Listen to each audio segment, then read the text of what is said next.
Assalamualaikum warahmatullahi wabarakatuh. Perkenalkan, nama saya Sakila Hida Marzalika dengan NPM 1121 1550 kelas K 220 MR. Di sini saya akan sedikit memaparkan materi pertemuan 1 sampai 4 pendidikan agama 5, yaitu tentang Ma'rifatul Insan. Video ini dibuat untuk memenuhi tugas ujian tengah semester pendidikan agama 5. Ma'rifatul Insan. Ma'rifatul Insan mempunyai dua kata, yaitu ma'rifat dan insan. Ma'rifat berarti mengenal, sedangkan insan berarti manusia atau diri sendiri. Secara istilah, Ma'rifatul Insan sendiri merupakan suatu proses mengenali dan memahami penciptaan manusia oleh Allah, yang mana manusia merupakan makhluk yang paling sempurna di antara makhluk lainnya. Sehingga ketika seorang sudah mengenali dirinya sendiri, mengenal siapa diri kita, dari mana asalnya, dan untuk apa kita diciptakan. Definisi manusia itu sendiri berasal dari kata manu dan mens, yang berarti makhluk yang berakal budi. Manusia adalah salah satu makhluk ciptaan Allah yang memiliki peranan penting dalam kehidupan di muka bumi. Manusia juga dipandang sebagai makhluk yang paling tinggi derajatnya dibandingkan makhluk Allah yang lainnya. Pertama, asal penciptaan manusia. Manusia tersusun dari bumi dan unsur langit. Unsur bumi karena manusia diciptakan dari tanah, dan unsur langit karena setelah proses penciptaan fisiknya sempurna, Allah meniupkan ruh kepadanya. Yang kedua, unsur manusia.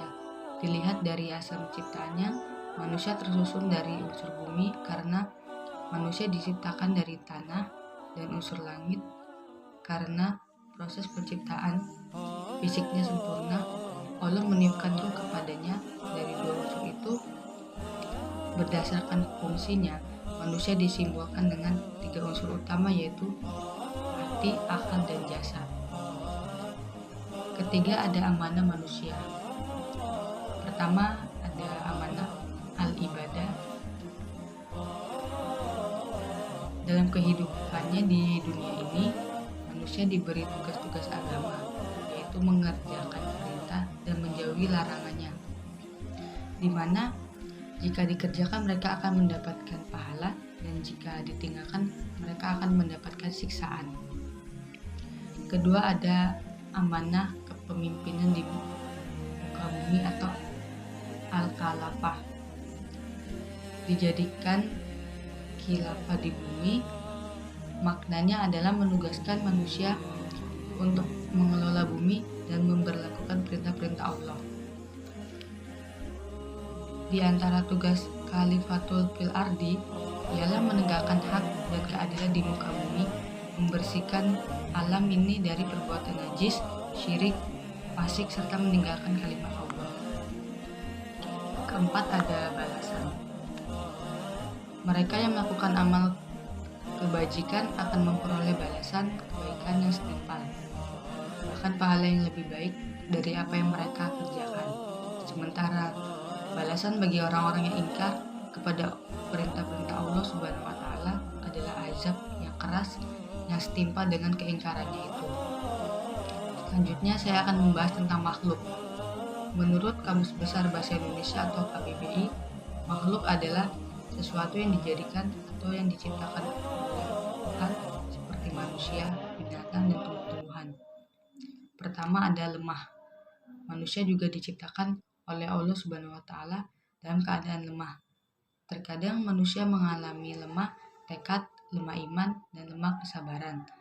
Selain itu, manusia pun pada dasarnya memiliki kelemahan fisik, sehingga Allah menetapkan kebajikan dengan memudahkan berbagai perintah dan larangan. Dan ketika terjadi kesulitan, diperbolehkan manusia melakukan sesuatu yang asalnya adalah terlarang. Misalnya, dia halalkan memakan bangkai bagi orang yang kelaparan. Ketiga, ada bodoh. Manusia juga diciptakan oleh Allah Subhanahu wa Ta'ala dalam keadaan jahil atau bodoh. Keempat, ada fakir. Manusia diciptakan oleh Allah dalam keadaan tidak memiliki apapun. Semua yang dinikmati manusia sepanjang hidupnya adalah berasal darinya. Selanjutnya ada dimuliakan. Manusia adalah satu-satunya makhluk Allah yang dimuliakan oleh Allah Subhanahu wa taala dari makhluk yang lainnya, di antaranya yang pertama memiliki keistimewaan. Manusia merupakan makhluk yang Allah anugerahi dengan berbagai keistimewaan dibandingkan dengan makhluk lainnya. Yang kedua, ditundukkan pada alam padanya. Allah telah menciptakan bumi dan memudahkan untuk manusia, sehingga manusia dapat mengambil manfaat yang tidak terhingga untuk kepentingan hidup dan kehidupannya. Allah menciptakan bumi itu bulat, terapung-apung di luar angkasa, tetapi manusia tinggal di atasnya seperti berada di tempat yang datar, terhampar, tenang dan tidak tergoyang. Dengan berputaran bumi terjadilah malam dan siang, sehingga manusia dapat berusaha pada siang hari dan beristirahat pada malam harinya. Selanjutnya ada dibebani. Manusia adalah makhluk yang dibebani tanggung jawab yang harus ditanggung. Manusia ada dua, yaitu yang pertama ibadah dan yang kedua khilafah. Yang selanjutnya ada bebas memilih. Manusia adalah makhluk yang diberi pilihan oleh Allah apakah memilih al-iman atau al-kufru.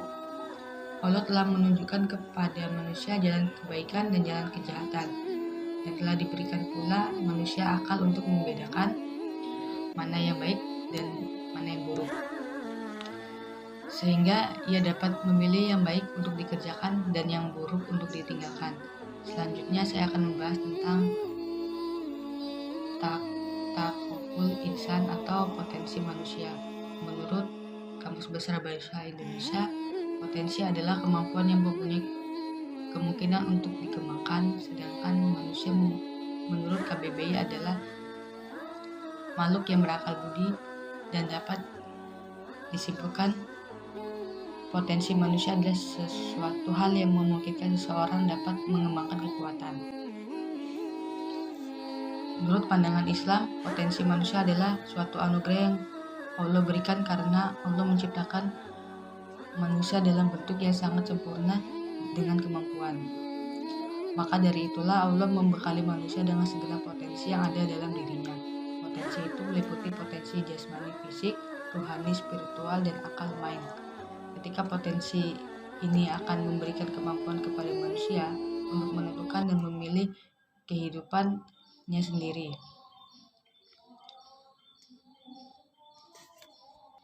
Manusia diberi kesabaran untuk menentukan takdirnya. Semua itu tergantung dan bagaimana mereka memanfaatkan potensi yang melekat pada dirinya. Manusia memiliki beberapa potensi, yaitu pendengaran, penglihatan, dan hati. Yang pertama ada potensi pendengaran. Manusia diberi hati, akal, dan pikiran untuk memikirkan, merenungkan, menimbang, dan membedakan mana yang baik bagimu dan mana yang tidak baik, mana yang bermanfaat dan mana pula yang tidak bermanfaat. Yang kedua ada potensi penglihatan. Alat tubuh yang digunakan untuk melihat adalah mata. Potensi penglihatan manusia itu sangat besar. Maka mata manusia memiliki kemampuan luar biasa untuk membedakan berbagai macam objek. Allah memberikan penglihatan sebagai anugerah. Selain itu mereka dianugerahkan penglihatan untuk dapat melihat dan memperlihatkan kejadian alam semesta ini. Yang ketiga ada potensi hati.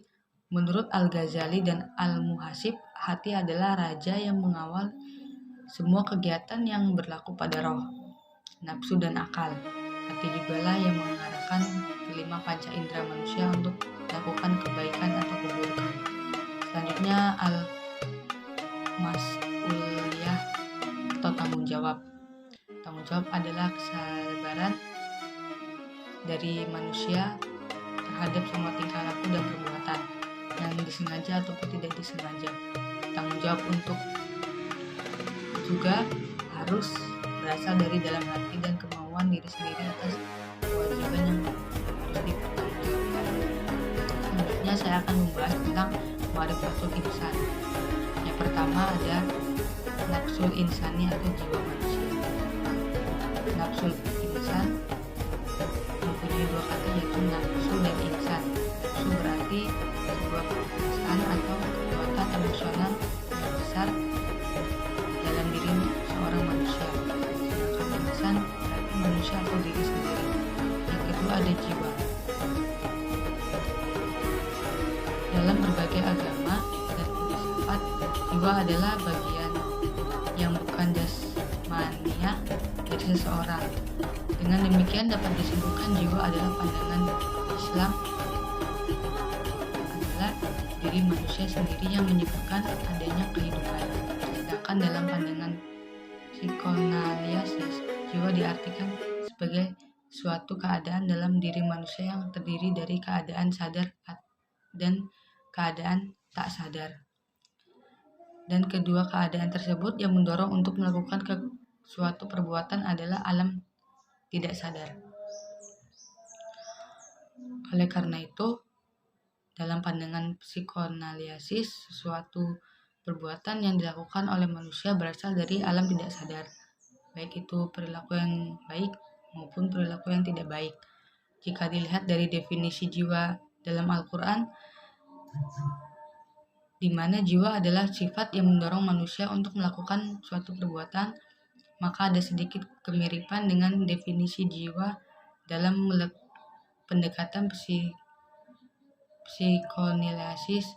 Namun dalam faktor yang menyebabkan timbulnya suatu perilaku itu ada perbedaan antara konsep istilah dengan konsep psikoanalisis. Baik, itulah tadi sedikit pemaparan dari saya tentang Ma'rifatul Insan. Kurang dan lebihnya saya mohon maaf. Wassalamualaikum warahmatullahi wabarakatuh.